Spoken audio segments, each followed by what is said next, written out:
सत साहेब साधु भाई सभी को राम राम। भगत जियों, अभी सूक्ष्म वेद में हमने पढ़ी मारुत राजा, जो राजा मरुत था उसकी कथा। अब हम चलते हैं राजा हरिश्चंद्र की तरफ। बंदी छोड़ गरीबदास महाराज राजा हरिश्चंद्र, सत्यवादी हरिश्चंद्र के बारे में बताते हैं। ये कथा आपने पहले भी सुन रखी होगी। अयोध्या के राजा थे और ये सतयुग के समय की बात है और हमेशा वो सत्य ही बोलते थे। तो क्या कहते हैं साहिब, देखते हैं। गरीब हरिश्चंद्र हरिहेत अयोध्या नगरी रहते, सतयुग सिंध समाध वचन सब सत ही कहते। गरीब सुर नर मुनि जन देव सकल मन नाही भाया, सब मुनि करी फिलाद सुनो तुम त्रिभुवन राया। सत भाख है सत ही कहे सत ही पूजा ध्यान, सत ही साला कर्म है सत के चले विमान। कि जो राजा हरिश्चंद्र थे हमेशा सत्य बोलते थे और उनकी सत्यवादिता को देखकर जो सुर नर मुनि जन देव थे उनके मन को वो नहीं भाए। अक्सर होता क्या है, जब कोई व्यक्ति निखर कर आता है, ऊपर चढ़ता है, तो दूसरे लोगों को वो पसंद नहीं होता। लोग उससे ईर्ष्या करते हैं, जलते हैं। अगर आप भी अपनी तरक्की करेंगे तो आपकी तरक्की को देखकर लोग जलेंगे। इसी प्रकार सभी जो मुनि थे उन्होंने ये देखा कि भाई हम ऋषि मुनि हैं और इसका प्रताप, इसका जो गौरव है वो हमसे अधिक कैसे है, इसकी कीर्ति हमसे अधिक कैसे हो रही है। इसी ईर्ष्या में वे सभी इंद्र के पास पहुँचे और इंद्र भी त्रिभुवनपति के पास पहुँचे और क्या कहते हैं कि सत्य भाख है सत्य ही कहे सत्य ही पूजा ध्यान।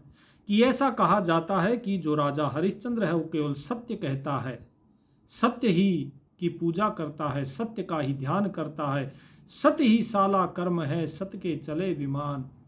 और वो हमेशा शुद्ध कर्म करता है, सत्य कर्म करता है और उसके सत्य के चले विमान। कि उसकी जो कीर्ति है, उसकी जो पताका फहर रही है, विमान का अर्थात वैसे तो जहाज होता है कि उसके सत्य के जहाज चल रहे हैं, इसका मतलब क्या है कि उसकी कीर्ति सभी जगह फैली हुई है। तो क्या कहा आगे, गृभ सर नर मुनि जन देव फिलाद लगाई भारी, सुनो विशंभर नाथ हरिश्चंद्र हैं अधिकारी। गृभ कहें विशंभर नाथ सुनो क्या की जय देवा, वे हरिश्चंद्र सतशील करत हैं सबकी सेवा। सभी ने फरियाद लगाई कि हे विशंभर नाथ सुनिए, एक हरिश्चंद्र राजा है जिसे अधिकारी बताया जाता है कि ये स्वर्ग का अधिकारी है। अब विशंभर नाथ कहते हैं, विष्णु जी कहते हैं कि बताइए फिर क्या किया जाए देवो। क्योंकि राजा हरिश्चंद्र वो तो सत्यशील हैं, वो हमेशा सत्य को धारण करते हैं और सभी की वो सेवा भी करते हैं। गरीब हरिश्चंद्र का प्रतिवर्त टरे नहीं टार्या भाई, वे सतवादी संत रहे हमरी शरणाई। गरीब बोलते हैं ऋषि देव जाते हैं हमरई पदई, सुनो सहज भुजनाथ हम करत हम उनकी बदई। क्या कहते हैं, विष्णु जी ने कहा कि हरिश्चंद्र का जो पतिव्रत है वो टाले से भी नहीं टलता है, वो सत्यवादी संत हैं। बेशक वो राजा हों, बाहरी भेष से वे राजा हैं, लेकिन अंदर से वे संत हैं और हमेशा हमारी शरण में रहते हैं। लेकिन जो ऋषि थे वो कहते हैं कि इससे हमारी जो पदवी है वो जाती है कि एक राजा संत कैसे हो सकता है। इसमें हमें जो है, हमें लज्जा आती है कि हम उस स्थान को नहीं प्राप्त कर पाए ऋषि मुनि होकर भी जिसे उन्होंने प्राप्त किया। तो हे सहस्त्रभुज, सहस्त्रभुजा वाले विष्णु जी, हम आपके सामने उनकी बदई यानी कि उनकी बदनामी करते हैं, उनकी कमी बताते हैं। ठीक है। गृभ गण गंधर्व सब देव सकल में ऊंचा को है, लीजे ताहि बुलाई हरिश्चंद्र टार सो दे है। गृभ नारद मुनि तू शोध हरिश्चंद्र कू को टार, हरिश्चंद्र का सत टार पकड़ लिया वह दरबार। तो गण गंधर्व सभी देव, ये सारे ऋषि मुनि कहते हैं कि इन सब में जो सबसे ऊंचा हो, हे प्रभु आप उसे बुला लीजिए, जो हरिश्चंद्र को उसके पतिव्रत धर्म से टाल दे हटा दे, ऐसे को आप जो है बुलाइए। तो नारद मुनि जो है, नारद मुनि को कहा गया कि तुम शोधो कि कौन हरिश्चंद्र को जो है पथ से भ्रष्ट कर सकता है, हरिश्चंद्र का सत्य जो टाल सकता है, ऐसे को हमारे दरबार में पेश किया जाए। तो अब त्रिभुवन नाथ ने भी सोचा कि चलो ठीक है, ये लोग तो उसकी बुराई करने के लिए आए हैं, लेकिन हम भी जरा उसकी परीक्षा ले लें कि आखिर उसका सत्य ऐसा क्या है, वो अपने सत्य से हटेगा या नहीं हटेगा। तो क्या कहते हैं साहेब, कहते हैं कि नारद मुनि ऋषि देव कहें सुन त्रिभुवन नाथा, हरिश्चंद्र सत नहीं जाए तुमसे संग विधाता। नारद जी कहते हैं कि हे प्रभु, आप त्रिभुवन नाथ हैं, सुनिए, हरिश्चंद्र का सत्य कैसे डिगेगा, क्योंकि तुम स्वयं उनके साथ, तुम जैसा जब विधाता हो तो फिर कैसे उसका सत्य डिग सकता है। ग्रीव विश्वामित्र बूझ ढील लावे नहीं कोई, हरिश्चंद्र सत्य डिगाए पकड़ ल्यावत है सोई। ग्रीव विश्वामित्र याद किए आए छिन माही, हरिश्चंद्र सत्य डिगाए चलो मृत लोक कहे जाही। ग्रीव विश्वामित्र अर्ज करे वे को दुखदाई, सुर नर मुनि जन देव सबन को चुगली खाई। अब विश्वामित्र से कहा गया कि भाई विश्वामित्र को पूछो कि वो उसका सत्य डिगाए, हरिश्चंद्र का जो सत्य है वो डिगाए और उनको पकड़ के लेकर आओ, क्योंकि विश्वामित्र जी सबसे शिरोमणि जो मुनि थे वो थे। अब विश्वामित्र जी को जब याद किया गया तो वो फटाफट आए, क्षणमा ही वे आते हैं। हरिश्चंद्र का जब सत्य डिगाने की बात होती है कि मृत्यु लोक में, पृथ्वी लोक में जाके उनको सत्य से पथभ्रष्ट करना है, तो विश्वामित्र जी अर्ज करते हैं कि वे को दुखदाई, कि वो किसको दुख दे रहे हैं भाई, जो तुम उसके साथ ऐसा करना चाह रहे हो। तो सुर नर मुनि जन देव सबन को चुगली खाई, कि सुर नर मुनि जन जो भी उनसे ईर्ष्या करते थे सभी ने हरिश्चंद्र की चुगली करनी शुरू कर दी। सबे कहें ऋषि देव हरिश्चंद्र द्योह डिगाई, विश्वामित्र आन जो बीड़ा लिया उठाई। सभी ने कहा कि आप हरिश्चंद्र को उस सत्य से डिगा दीजिए तो हम निर्भय हो जाएंगे। तो विश्वामित्र जी ने कहा कि ठीक है भाई, आप कह रहे हो तो हम उठा लेते हैं ये बेड़ा। और क्या कहा, ग्रीब आबिया त्रास दीजिए हम रहताई, पकड़ ल्याऊं हरिचंद पलक हुआ ढील न लाई। जीबे दई दो त्रास कहें भगतन के ईसा, हरिश्चंद्र सत्य डिगाई ल्याइयो विश्वे बीसा। उन्होंने कहा कि ठीक है, हम जाते हैं, उनको पकड़ कर ले आएंगे, आप हमें आबिया ताबिया ये दोनों त्रास आप हमें दे दीजिए। त्रास अर्थात मतलब कष्ट, इस प्रकार का कष्ट, बोले वो कष्टों की सिद्धि दे दीजिए, ये कष्ट हम उन्हें देंगे और तब देखते हैं कि वो डिगता है कि नहीं। अगर डिगता है तो मैं उसको पकड़ लाऊंगा, ढील नहीं लगाऊंगा उसको पकड़ के लाने में। तो दो त्रास आबिया ताबिया उन्हें दे दी गई, जो है विष्णु जी के द्वारा। और उसके बाद जो हरिश्चंद्र जी थे, हरिश्चंद्र जी को पकड़ने के लिए वो चल देते हैं। ग्रीव विश्वामित्र जीवे किया मृतलोक पियाना, धारे रूप बराह बाग में ल्याधिगताना। कि विश्वामित्र जी ने मृत्युलोक में प्रयाण किया और वराह का रूप धारण कर लिया और कहाँ गया, बाग में ल्याधिगताना, और जबरदस्ती बाग में घुस गया। वराह कौन होता है, वराह होता है जो सुअर होता है, जंगली सुअर, जिसके आगे दांत निकले होते हैं। अब क्या हुआ, जो माली था वो भयभीत हो गया क्योंकि वो बाग को उजाड़ने लगा। माली करी फिलाद गए राजा के आगे, खोद्या बाग बराह राजा सूता जिव जागे। ग्रीव सेना चढ़ी सिताब नकीब पुकारे नीके, राजा कर स्नान संजम सेवा और टीके।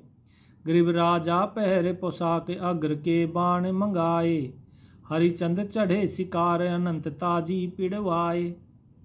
जब माली ने फिलाद अर्थात पुकार करी, फरियाद करी राजा के आगे कि बाग खोद दिया है वराह ने सारा, हे राजा आप आइए। तो राजा जो है, जो सोए हुए थे तो सोकर उठे, सूता जिब जागे, यानी सोकर उठे नींद से। उन्होंने सेना को बुलाया और सेना को बुला के उसके बाद राजा करे स्नान संयम सेवा और टीके। राजा ने अपना तब तक स्नान किया, अपना सेवा टीका जो भी करना था तैयारी करी, पोशाक पहनी अपनी राजा ने, और बाण मंगवाए, ऐसे बाण मंगवाए अगर के मतलब जिनमें आगे भलका ना हो, ताकि उसे चोट ना लगे, केवल जो लकड़ी होती है पीछे की, इस प्रकार के, ताकि वो उसे लगे और वो भय के मारे वहां से बाग छोड़कर भाग जाए। हरिचंद चढ़े शिकार अनंत ताजी पिड़वाए। हरिश्चंद्र ने जो है ताजी पिड़वाए, ताजी अर्थात घोड़ा, कि अपने रथ में घोड़ा जो है घोड़े जुतवाए और वहां से उन्होंने शिकार के लिए अब प्रस्थान किया। अब क्या है, ग्रीव निकल्या बाग बराह चल्या राजा के आगे, 10 योजन पर जाए भय पंडित वितराग। अब इन्होंने क्या किया कि जब ये पीछे भागे उसके, तो वरा जो है बाग से निकल के भागा और लगभग 10 योजन तक राजा ने उसका पीछा किया कि यह हमारे राज्य की सीमा से बाहर निकल जाए, दोबारा इधर ना आए। अब जो राजा था, अब राजा उसके पीछे जा रहा है और 10 योजन पर जाकर क्या हुआ कि विश्वामित्र जो अभी तक वरा के रूप में थे वो पंडित के रूप में आ गए, एक वीतराग पंडित, वैरागी पंडित के रूप में। तो राजा उस पंडित से क्या पूछते हैं, राजा बूझे देव यहाँ एक स्यावज आया, 10 योजन पर आन उहाँ यहाँ उन बदन छिपाया, खोदे बिरछा बाग सकल फूलन की बाड़ी, सेना रह गई दूर हरिश्चंद्र गए अगाड़ी। तो क्या कहते हैं, हे देव, क्या यहाँ पर कोई पशु आया है? स्यावज अर्थात कोई पशु आया है।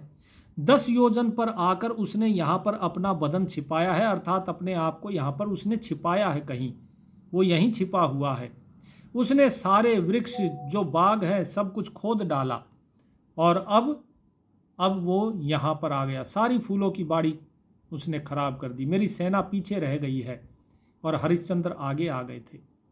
तो क्या कहते हैं पंडित, बोले पंडित बैन सुनो राजा रणधीरा, तुम स्यावज की गैल हुए लागी बहु पीरा, ग्रीव तुम राजा हरिचंद उदय और अस्त बिचाले, कर अर्पण स्नान बंदगी बरिया टाले। क्या कहा, पंडित ने कहा कि हे रणधीर राजा, तुम तो जो है एक पशु के पीछे हो गए, हमें बड़ा दुख हुआ ये सुनकर कि तुम एक पशु के पीछे भाग रहे हो।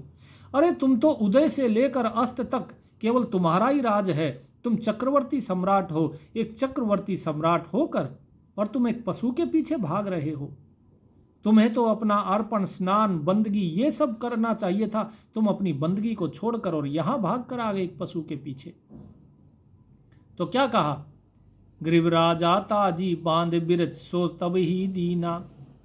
जो राजा का घोड़ा था उस घोड़े को राजा ने क्या किया, एक वृक्ष से बांध दिया, और जैसा कि उसने बोला था कि तुम्हें तो अपना अर्पण स्नान और बंदगी करनी चाहिए थी। तो राजा जो है अपने कपड़े उतारता है, तन से कपड़े काढ़ तट स्नान जुकीना, और तट पर जो नदी थी, नदी के तट पर स्नान करने लग गए, जैसा कि पंडित ने कहा। ग्रीव विश्वामित्र बेग उपाई कन्याकुमारी, तुम राजा हरिचंद हमें है भिक्षुक भिखारी। राजा जो विश्वामित्र जी थे, विश्वामित्र जी ने अपनी जो आबिया ताबिया त्रास थी, अपनी सिद्धि थी, उनके माध्यम से एक कन्या उत्पन्न करी, कुंवारी कन्या, और क्या कहा कि तुम राजा हो हरिश्चंद्र और हम क्या हैं, हम भिक्षुक भिखारी हैं। तो क्या बोले राजा हरिश्चंद्र, बोले हरिचंद्र राव चलो तुम अयोध्या नगरी, हम जाते हैं पंथ गले नीमा सिर पगरी, ग्रीव सुन राजा हरिचंद शिव सब छिण भंगुर काया, 10 योजन का पंथ चले कद अयोध्या राया। क्या कहा कि हे देव, तुम कहाँ चलो, कि तुम हमारी अयोध्या नगरी चलो, हम राजा हरिश्चंद्र हैं जैसे कि आप जानते ही हो, और जब हम वहाँ पहुँचेंगे तो हम आपको दान देंगे, आप भिक्षा मांग रहे हैं हम आपको वहाँ देंगे। हम जाते हैं पंथ गले नीमा सिर पगड़ी, सिर पर पगड़ी धारण करके और सिर नीचे करते हुए, झुकते हुए, प्रणाम करते हुए उनको कहते हैं कि हम रास्ते पर अपने रास्ते जाते हैं, अर्थात अयोध्या नगरी की तरफ जाते हैं। आप जो है आ जाइए, हम आपको वहीं दान देंगे, क्योंकि यहाँ तो हम शिकार पर आए हैं। तो राजा हरिश्चंद्र जो है, राजा हरिश्चंद्र की ये बात सुनकर वो क्या कहते हैं, जो पंडित थे, कि सुनो राजा हरिश्चंद्र, ये काया क्षण भंगुर है और 10 योजन का रास्ता है। क्या पता कब अयोध्या नगरी पहुंचे या नहीं भी पहुंच पाए, क्योंकि ये क्षण भंगुर काया कब समाप्त हो जाए किसे पता है। इसलिए दान देना है तो यहीं दीजिए, क्योंकि इस लड़की का मैंने विवाह तय किया है। तो गरीब बूझे हरिचंद्र राव कहाँ कन्यावर स्वामी, ढूंढो वर विधि साध बोल है अयोध्या धामी। गरीब यहाँ लड़का स्नान करे नदियों तट तीरा, सहारा क्या सोध विलम की जय नहीं बीरा। तो क्या कहते हैं हरिश्चंद्र राजा, कहते हैं इस कन्या का वर कहाँ है स्वामी, जिससे आप विवाह करोगे, उस वर को तो पहले ढूंढ लीजिए। तो इस प्रकार अयोध्यानाथ कहते हैं, अर्थात राजा हरिश्चंद्र कहते हैं, तो क्या कहा कि यहाँ लड़का स्नान करे नदियों तट तीरा, कि वो नदी के तट पर स्नान करने गया है और हमने साहा सोध के रखा है, साहा अर्थात मुहूर्त सोध के रखा है। अब जो है विलंब मत कीजिए और दान दे दीजिए। लड़का कौन है? गरीब लड़का उगर नंद नाम कन्या दासी हरिबाई। किस लड़की का नाम है? हरिबाई दासी। और लड़के का नाम है उग्रनंद। 12 बरस बीतंत जन्म गति हुई सगाई। 12 वर्ष जब बीत गए थे तब इन दोनों की सगाई हुई थी। खूटी सूत पुराई अग्निहोत्र जब कीन्हा, लड़का उग्र नंद नाम बुलाए जिब फेरा दीना। इसके बाद हमने 12 वर्ष के बीत जाने के बाद फिर जो उग्रनंद लड़का था उसके साथ हमने अब इसके फेरे देने हैं।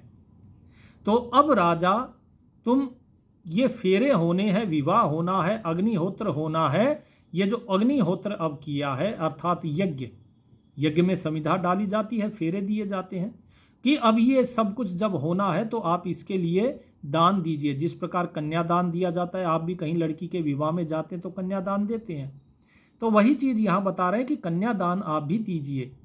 क्या कहते हैं? गरीब राजा अब कुछ दीजिए दान, कनाहल सुफल तुम्हारा, कन्यावर आशीष सरी हरिश्चंद्र अधारा। तो क्या कहा कि हे राजा कुछ तो दान दो, तुम्हारा जो है यहाँ पर आना सफल हो जाए, तुम्हारा कल्याण हो जाए, कन्या और वर को आशीष दो हे हरिश्चंद्र राजा। अब ये तुम्हारे आधार पर है, क्योंकि हम तो ठहरे भिखारी और आपने कहा है कि आप दान देंगे। आपने प्रण लिया है कि आप अयोध्या में दान देंगे, लेकिन वो अयोध्या बड़ी दूर है, 10 योजन पर है, पता नहीं ये शरीर वहां तक पहुंचे ना पहुंचे। तो क्या कहा? गरीब 7 असरफी दान दई, कन्या नाही कर मांड्या, पंडित भया करोद राजा की नहीं तू डांड्या। 7 असरफी दान दई, 7 असरफियाँ उसकी जेब में पड़ी थी, उसने वो कन्या को दे दी।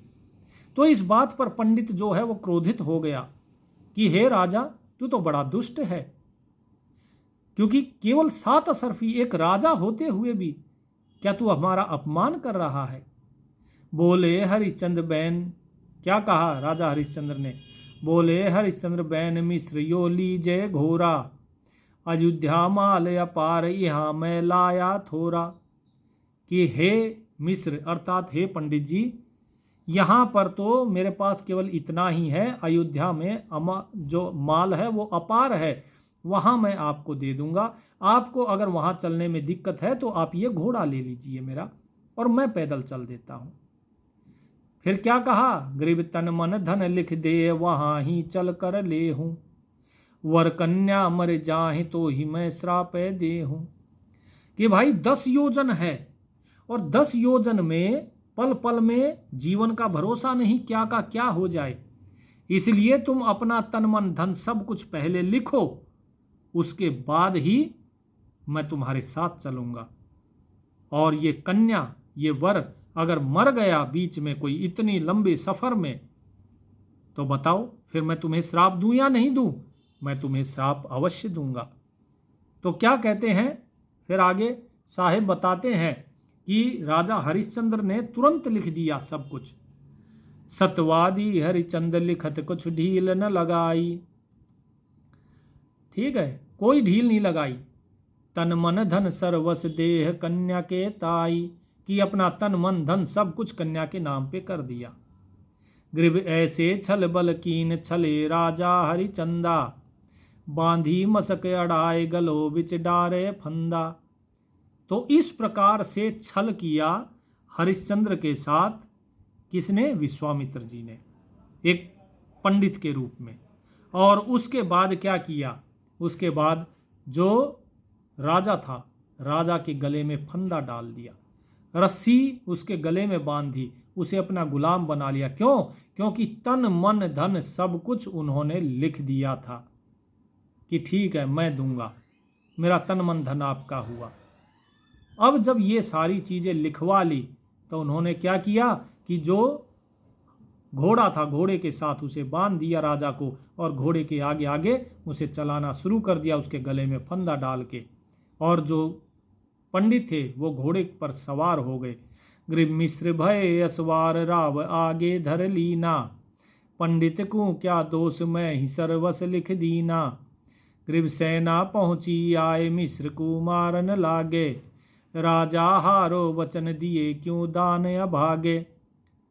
अब जब आगे कर लिया उसको, राजा को, घोड़े के, तो पंडित जो है, पंडित के बारे में राजा सोचता है कि भला पंडित का क्या दोष है, सब कुछ लिखा तो मैंने अपने ही हाथ से है, मुझे क्या पता था कि लिखने के बाद ये मेरे साथ ऐसा सलूक करेगा। लिखने वाला तो मैं ही था, मुझे ही पहले समझ के सोच के ये सारी चीज़ें करनी चाहिए थी, लेकिन अब तो लिख दिया गया, अब तो वचन दे दिया। तो जब पहुंचते हैं अयोध्या तो सेना आती है, और सेना जब अपने राजा का यह हश्र देखती है तो वे पंडित को मारने लगते हैं, और मारते हैं तो पंडित कहता है कि हे राजा तुम अपना वचन हार गए हो। अरे अभागे, तूने दान ही देने का प्रण क्यों किया था अगर तुझे यही सब मेरे साथ करना था तो। देश देश के भूप जलेब चले हैं तेरी, इनको लो मैं बांध सही जिब जननी मेरी। कि ये बड़े देश देश के राजा जो हैं, ये सब तेरी सेना में जो हैं, ये सब के ऊपर तेरा हुक्म चलता है ना, ये तुझे छुड़ाने आ रहे हैं, मैं इन सब को अभी बांध लूंगा, तभी मैं अपनी माँ का सच्चा बेटा कहलाऊंगा। इस प्रकार की बात करके और विश्वामित्र जी ने सभी को पकड़ना शुरू कर दिया, सभी को बांधना शुरू कर दिया। और क्या कहते हैं? छत्रपति सब बांध लिए घोड़ों से कूदे, बाजे तलब निशान परे राजा के मूंधे। ग्रीब सेना में से दूत गए रानी पे भागे, पकड़े राजा रंक भूप सब पाहन लागे। कि छत्रपति जितने थे सारे बांध लिए, सभी घोड़ों से, जो पंडित थे वो घोड़े से नीचे कूदते हैं, उतरते हैं, और राजा जो है, राजा को मूधा अर्थात नीचे मुंह करके उन्हें, राजा को गिरा दिया जाता है। सेना में से एक दूत भागकर रानी के पास जाता है और कहता है क्या? कि पकड़े राजा रंक भूप सब पाहन लागे, कि सारे जो राजा थे, रंक थे, सभी को पकड़ लिया है। एक बाहर कोई मुनि है, कोई पंडित है, और सभी उसके पैरों में पड़े हुए हैं। ग्रीब सतवादन परवीन तारालोचन रानी, तारालोचनी जो रानी थी सत्यवादी राजा हरिश्चंद्र की, वो बड़ी प्रवीण, बड़ी चतुर थी। वो समझ गई कि ये छलबल कोई कीन किए मेरे सारंग पानी, कि ये छलबल किसी और ने नहीं किया, ये मेरे राम ने किया है, ये मेरे मालिक की ही कोई परीक्षा है। वो तुरंत समझ गई। गरीब उमट अयोध्या जाए सकल मुनि भया अंदेशा, रानी पकड़या जोड़ अर्धंगी खुले केसा। गरीब कस क्या नहीं शरीर वज्र का ही या कीना, सत छत्री हरिचंद जिन्हों लिख सर्वस दीना। तो क्या कहा कि अयोध्या पूरी उमड़ आई जब उनको ये संदेश मिला कि भाई रानी को पकड़ लिया है, खुले केस के साथ उसे रानी को खींच के बाहर लाया गया, और उसके बाद भी जो रानी का शरीर था वो सकुचाई नहीं, क्योंकि वो समझ गई थी कि ये एक हमारी परीक्षा है। इसीलिए उसने किसी को कोई हीय वचन नहीं बोला, हीन वचन नहीं किया। सत्य छत्री हरिचंद्र कि धन्य है सत्यवादी क्षत्रिय हरिचंद्र, जिन्होंने सब कुछ लिख दिया। फिर क्या कहते हैं कि गरीब आबिया त्रास पुरुष नारी पर छोड़ी, ऐसे किया पसाव रूई तेली ज्यों लोढ़ी। गरीब राजा रानी प्राण निकस चिस्म्यों पे आए, हारो हरिचंद वचन हुए सरीकन के चाहे। उसके बाद आबिया ताबिया जो त्रास थी वो पुरुष और नारी दोनों पर छोड़ दी, और इस प्रकार से की जैसे मानो जो रुई होती है, तेली क्या करता है, रुई को लोढ़ता है, उसको कूटता पीटता है अच्छी प्रकार से।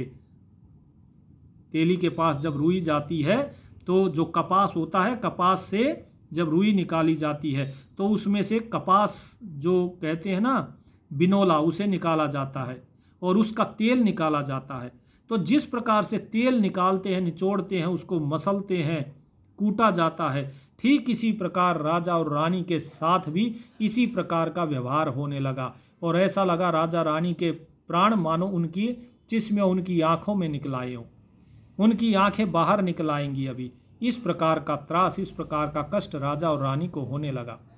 हारो हरिश्चंद्र वचन हुए सरीकन के चाहे, कि हे राजा हरिश्चंद्र, तुम अपना वचन हारोगे यदि तुमने जो प्रण लिया है वो बात पूरी नहीं की तो।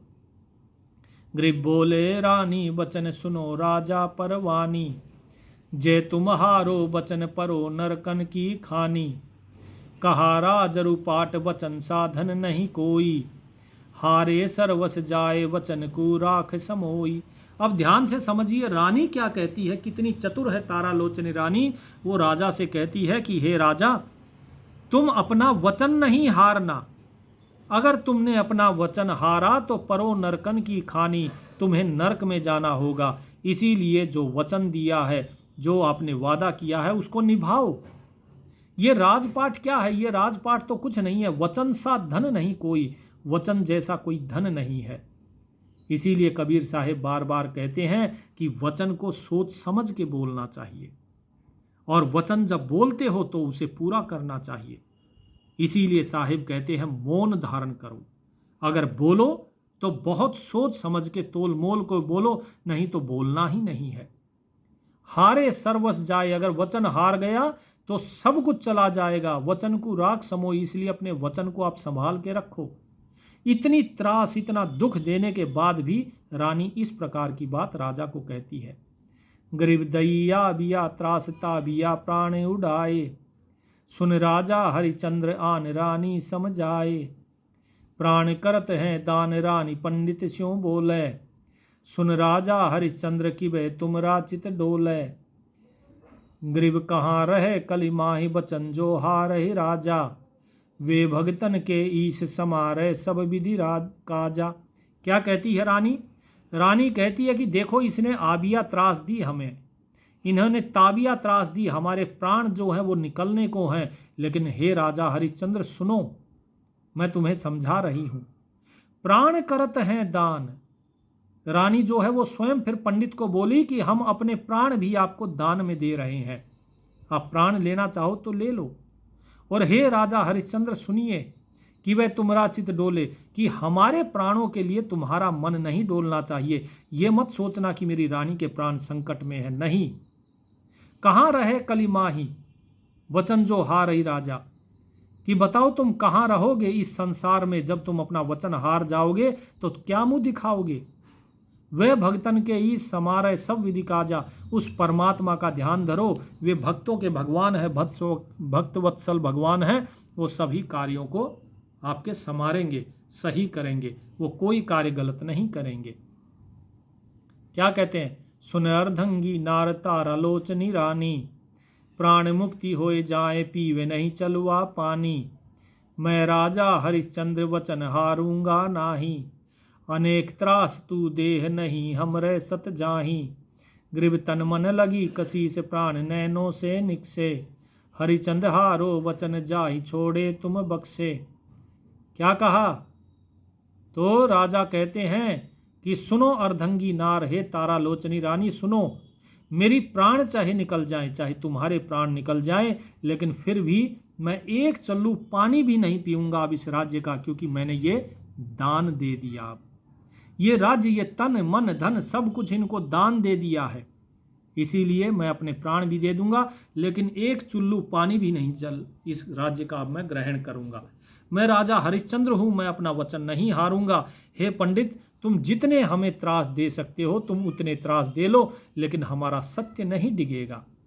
अब राजा को हिम्मत मिली। जब रानी ने इस प्रकार की बातें कही तो राजा को भी हिम्मत मिली, तो राजा ने भी ये बातें कही। तन मन लगी कसीस प्राण नैनों से निकसे, हरिश्चंद्र महारो वचन जा ही छोड़े तुम बक्से।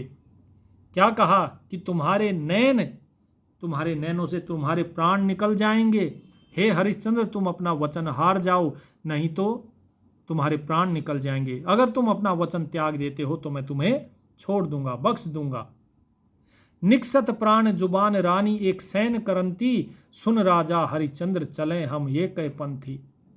रानी कहती है, हे राजा हरिश्चंद्र सुनो, बेशक हमारे प्राण हमारी जुबान सब कुछ निकल जाए, लेकिन हम एक ही रास्ते पर चलेंगे, क्योंकि मैं तुम्हारी अर्धंगी नारी हूं। कंपे चोदय भवन त्रास ऐसी दिखलाई, धर अंबर और धोल शेष थर के हैं भाई। सप्तपुरी में गाजराज हरिचंद को छोड़ा, हारे वचन न बैन सत्य पीतंबर ओढ़ा। क्या कहा कि ऐसी त्रास दिखलाई, ऐसा कष्ट, भयानक घोर कष्ट राजा और रानी को दिया कि 14 भवन जो है वो कांप उठे। धरती अंबर आसमान सब से सब कांप उठे इस त्रास को देखकर। सातों पुरियों में राजा हरिश्चंद्र जो है, राजा हरिश्चंद्र के ऊपर सातों पुरियों का कष्ट छोड़ दिया, लेकिन हारे वचन न बैन, वचन नहीं हारा कि बेशक मेरे प्राण ही निकल जाए। प्राण निकलने से बड़ा तो और कुछ दंड हो नहीं सकता, कि मैं उसके लिए भी तैयार हूं, लेकिन वचन नहीं हारूंगा। ग्रीवरानी लई बुलाए छत्र की छाया नीचे, देखत त्रिभुवन नाथ अमी घट अंदर सींचे। ग्रीव सो सोरण दे भार राज तेरे से न्यारा, अजहों बकसहूं तो ही फेर तू वचन हमारा। तो क्या कहा कि रानी लई बुलाए छत्र की छाया नीचे, कि रानी को उठाया और उसको छत्र की छाया के नीचे खड़ा कर दिया। और उसके बाद क्या कहा, उसके बाद कहते हैं पंडित कि मैं तुम्हें, चलो ठीक है, बख्शता हूं, मैं तुम्हें बख्श देता हूं, लेकिन तुम्हें 100 स्वर्ण दे भार, यानी 100 स्वर्ण की मुद्राएं तुम्हें मुझे देनी होगी। क्या? राज तेरे से नारा, क्योंकि ये राज तो तूने मेरे को लिख दिया, इससे अलग 100 स्वर्ण मुद्राएं तू मुझे दे दे तो मैं तुझे अभी बख्श दूंगा। फिर तू वचन हमारा, तू हमारे वचन को या तो तोड़ दे जो तुमने वचन दिया है, और या 100 स्वर्ण की भार दे। गरीब चल पंडित तू बेच ले हमको हाट्या, और कछु नहीं द्रव्य करो इस तन की साटा। क्या कहा कि हे पंडित चलो, तुम चाहे हमें बाजार में बेच लो, हाट में बेच लो, और तो कोई मेरे पास धन है नहीं इस तन को बेचने के सिवा। तो क्या कहा, गरीब अयोध्या दई तलाक जहाँ चौकी बिठलाई, राजा रानी पकड़ बांध काशी में लाई। कि अयोध्या नगरी को छोड़ो, चलो, उसको काशी लेकर गए। राजा रानी और उसके पुत्र को काशी में लेकर जाते हैं, क्योंकि अयोध्या नगरी के तो तुम राजा हो, यहाँ तो कोई भी तुम्हारा 100 स्वर्ण मुद्राएं दे सकता है, इसीलिए उसको काशी में लेकर आते हैं। तीनों को जब पंडित काशी में लेकर आए तो क्या कहते हैं, कोई 100 स्वर्ण दे भार, 3 बंधुआ हैं मेरे, पकड़ बाजार बाजार सकल काशी में फेरे। सारी काशी के बाजार में सभी जगह फिरा दिया उनको कि मेरे 3 बंधुआ मजदूर हैं, यदि कोई इनके बदले 100 स्वर्ण की मुद्राएं दे देता है तो। ग्रीवियक पंडित परवीन नाम जाका हरि हीरा, वे निकसे स्नान देख कर कुंदन शरीरा। ग्रीव कहो पंडित यो मोल भांति कैसी विधि बेचे, चौराहे के जो पकड़ रहा लागे क्या पेचे। तो एक परवीन, एक चतुर पंडित था जिसका नाम था हरि हीरा। वो हीरा पंडित स्नान करके निकलते हैं गंगा से और देखते हैं कि ऐसा सुंदर शरीर, ये सुंदर शरीर, इस प्रकार का, ऐसी काया किसी मजदूर की तो नहीं हो सकती। वो पूछते हैं कि पंडित मोल बताओ इनका, और किस प्रकार से इन्हें बेचा है वो बताओ। और चौराहे पर क्यों पकड़ कर रखा है, आखिर क्या भेद है।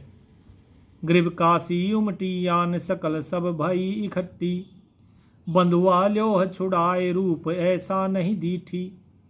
50 भार विस्तार लेह पंडित तो ही देहूँ, इस अबला को मोल कहे तो मैं ही ले हूँ। तो क्या कहा, ऐसा सुंदर शरीर, बोले ऐसी स्त्री, इसको देखकर लगता नहीं कि ये बंधुआ है, और अगर ये तुम्हारी बंधुआ मजदूर भी है तो मैंने ऐसा रूप कहीं नहीं देखा, रूप ऐसा नहीं दीठी, ऐसे रूप की स्त्री नहीं देखी। मैं तुम्हें ये 50 स्वर्ण के भार देता हूँ, स्वर्ण मुद्राएं देता हूँ, तुम इसे छोड़ दो। तो उसको राजा ने जो मुद्राएं थी 50 स्वर्ण मुद्राएं उस हरी हीरा ने दे दी पंडित को, और उसके बाद रानी को छुड़वा लिया। अब रानी उसकी हो गई। 50 भार विस्तार लेह पंडित तो ही देहूँ, इस अबला को मोल कहे तो मैं ही ले हूँ, कि इसे मैं ही ले लेता हूँ, तो इस अबला को मुझे मोल दे दे। मात पुत्र का संग हीरा पंडित ने लीने, 50 स्वर्ण के भार तहाँ कागज लिख देने। कागज पत्र लिख के दे दिया कि भाई 50 स्वर्ण मुद्राओं में इसे मैं ले रहा हूँ, माता और पुत्र दोनों का संग है, दोनों को एक साथ ले रहा हूँ। एक चूहरा मुरद फरोस कालिया नाम कहावे, ले है कफन उतार घाट की चौकी जावे। इसके बाद एक कालिया नाम का एक मुर्द फरोस आता है, जो मुर्दे का कफन उतारता है, जो मुर्दे जलाता है शमशान घाट में, वो कालिया आता है, और वो घाट पर आता है, शमशान घाट पर, वहीं पर गंगा जी के घाट पर, और वहाँ पर आकर फिर वो भी बोली लगाता है और कहता है कि 50 दंड, 1.25 रुपया दंड मुरद के ऊपर लागे, 100 देवे नहीं दंड कफन को खोसन भागे। 1.25 रुपया दंड लगता था, उस समय की बात है ये, और जो नहीं देता उसके कफन को छीन लेता था। तो और हरिश्चंद्र को उसने मोल लिया, हरिश्चंद्र लीना मोल कालिया जाए चुकाया। 50 भार दे ताही तिसको घर ले आया, और 50 स्वर्ण की मुद्राओं में राजा हरिश्चंद्र को उसने क्या किया, उसको खरीद लिया। अब इसके आगे क्या है, कहानी कैसे चलती है, साहिब ये सारी चीज बता रहे हैं कि किस प्रकार से जीव को अपने वचन का पालन करना चाहिए, और जब सत्य मार्ग पे चलता है जीव तो कैसी कैसी परीक्षाएं देनी पड़ती है, परमात्मा कैसे कैसी परीक्षाएं लेता है, ये सारी बात आप सभी को उम्मीद करता हूँ समझ में आ रही होंगी। तो आप सभी इन चीज़ों के लिए तैयार रहिए भगत जियों, क्योंकि जब सत्य के मार्ग पे चलोगे तो ये सारी परीक्षाएं तो देनी ही होंगी। अब इसके आगे और क्या परीक्षाएं इनकी ली जाती है, वो सारी परीक्षाएं हम अगले भाग में जानेंगे। सत साहिब।